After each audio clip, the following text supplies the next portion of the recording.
সুপ্রিয় চাকরি প্রত্যাশী ভাই বোনেরা, আসসালামু আলাইকুম। আশা করি আপনারা সকলেই ভালো আছেন। গণপ্রজাতন্ত্রী বাংলাদেশ সরকার সিভিল সার্জনের কার্যালয় রাজশাহী থেকে একটি নিয়োগ বিজ্ঞপ্তি প্রকাশ করা হয়েছে, যেখানে আপনাদের 139 জন লোকবল নিয়োগ দেওয়া হবে বিভিন্ন পদে। এখানে আপনারা অষ্টম শ্রেণী, এসএসসি এবং এইচএসসি পাশে আবেদন করতে পারবেন। চলুন আমরা নিয়োগ বিজ্ঞপ্তিটি দেখে নেই। এখানে আপনাদের প্রথম যে পদটি রয়েছে কম্পিউটার অপারেটর, এখানে 4 জন লোকবল নিয়োগ দেওয়া হবে। আপনাদের শিক্ষাগত যোগ্যতা কোনো স্বীকৃত বিশ্ববিদ্যালয় হতে বিজ্ঞান বিভাগে স্নাতক বা সমমান ডিগ্রি থাকলে এখানে আপনারা আবেদন করতে পারবেন। এছাড়াও আপনাদের কম্পিউটার মুদ্রা অক্ষরে বাংলার ক্ষেত্রে 25 এবং ইংরেজির ক্ষেত্রে 30 শব্দাবলী থাকতে হবে।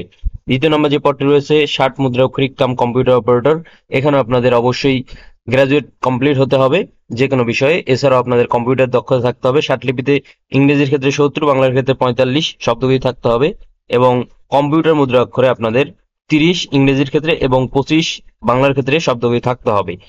পরিসংখ্যানবিদ কোনো স্বীকৃত বিশ্ববিদ্যালয় হতে পরিসংখ্যান, গণিত অথবা অর্থনীতি বিষয়ে স্নাতক বা সমমান ডিগ্রি থাকতে হবে। কম্পিউটার চালনায় দক্ষতা থাকতে হবে। এখানে 4 জন লোকবল নিয়োগ দেওয়া হবে। 4 নম্বর যে পদটি রয়েছে কীটতত্ত্বীয় টেকনিশিয়ান, 2টি পদ ফাঁকা রয়েছে। এখানে আপনাদের কোনো স্বীকৃত বোর্ড হতে জীববিজ্ঞান সহ বিজ্ঞান বিভাগে উচ্চ মাধ্যমিক সার্টিফিকেট পাশ করলে আপনারা এখানে আবেদন করতে পারবেন। 5 নম্বর যে পদটি রয়েছে অফিস সহকারী কাম কম্পিউটার মুদ্রা অক্ষরিক, এখানে আপনাদের 3টি পদ ফাঁকা রয়েছে। আপনারা এখানে উচ্চ মাধ্যমিক পাশ করলে আবেদন করতে পারবেন এবং আপনাদের এখানে কম্পিউটার টাইপিং এ বাংলার ক্ষেত্রে 20 শব্দগতি, ইংরেজির ক্ষেত্রে 20 শব্দগতি থাকতে হবে। স্টোর কিপার 5টি পদ ফাঁকা রয়েছে। আপনারা এখানে উচ্চ মাধ্যমিক পাশ করলে আবেদন করতে পারবেন। 7 নম্বর যে পদটি রয়েছে স্বাস্থ্য সহকারী, এখানে আপনাদের 118 জন লোকবল নিয়োগ দেওয়া হবে। উচ্চ মাধ্যমিক সার্টিফিকেট পাশ করলে আপনারা এখানে আবেদন করতে পারবেন। ড্রাইভার পদে লোকবল নিয়োগ দেওয়া হবে। এখানে 2টি পদ ফাঁকা রয়েছে। এখানে জুনিয়র স্কুল সার্টিফিকেট পাশ করলে আপনারা আবেদন করতে পারবেন। এছাড়াও আপনাদের ড্রাইভিং লাইসেন্স থাকতে হবে। আবেদনের শর্তাবলী এবং নির্দেশনাবলী, অবশ্যই আপনাদের বাংলাদেশের স্থায়ী নাগরিক হতে হবে। এছাড়াও আপনাদের বয়সসীমা 18 থেকে 30-এর মধ্যে হতে হবে। তবে আপনারা যারা শারীরিক প্রতিবন্ধী এবং মুক্তিযোদ্ধার পুত্র কন্যা রয়েছেন তাদের জন্য 32 বছর বয়স পর্যন্ত শিথিলযোগ্য।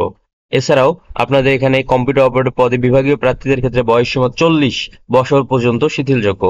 এখানে আপনারা আবেদনের জন্য আরো কিছু তথ্যাবলী পেয়ে যাবেন। অবশ্যই আপনারা সেগুলো সুন্দরভাবে দেখে নেবেন। এখানে আবেদনের জন্য আপনাদের যে বিষয়টি ফলো করতে হবে, আপনাদের অবশ্যই 24/4/2024 তারিখে আপনাদের আবেদন শুরু হয়েছে। আপনারা দ্রুত সময়ের মধ্যে আপনাদের আবেদনটি সম্পন্ন করবেন। 14/5/2024, সুতরাং আপনারা মে মাসের মধ্যে 14 মের মধ্যে আপনাদের আবেদনটি সম্পন্ন করতে হবে। এখানে আবেদনের জন্য 300x300 পিক্সেলের একটি রঙিন ছবি, যেটির সাইজ হতে হবে 100 কেবি, এবং স্বাক্ষর 300x80 পিক্সেল, যেটির সাইজ 60 কেবির মধ্যে হতে হবে। এখানে আবেদনের জন্য আপনাদের 223 টাকা প্রেরণ করতে হবে টেলিটক সিমের মাধ্যমে 16322 এই নাম্বারে।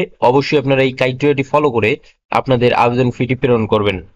এখানে আবেদনের জন্য আপনার আবেদন ফিটি প্রেরণের পরবর্তীতে আপনাদের একটি পাসওয়ার্ড দেওয়া হবে। যদি আপনারা পাসওয়ার্ডটি ভুলে যান সেক্ষেত্রে অবশ্যই এই ক্রাইটেরিয়াটি ফলো করে আপনাদের পাসওয়ার্ডটি পুনরুদ্ধার করতে পারবেন।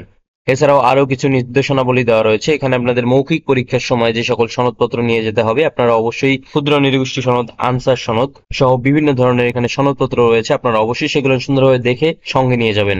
এই ছিল আজকের নিয়োগ বিজ্ঞপ্তি এ পর্যন্ত। আশা করি আপনারা বিষয়গুলো বুঝতে পেরেছেন। এখানে একটি উল্লেখ্য বিষয় রয়েছে, আপনারা যারা রাজশাহী জেলার স্থায়ী বাসিন্দা শুধু তারাই এখানে আবেদন করতে পারবেন। তবে আপনারা যারা শারীরিক প্রতিবন্ধী এবং ইতিম রয়েছেন তারা আপনারা যে কোনো জেলা থেকে এখানে আবেদন করতে পারবেন।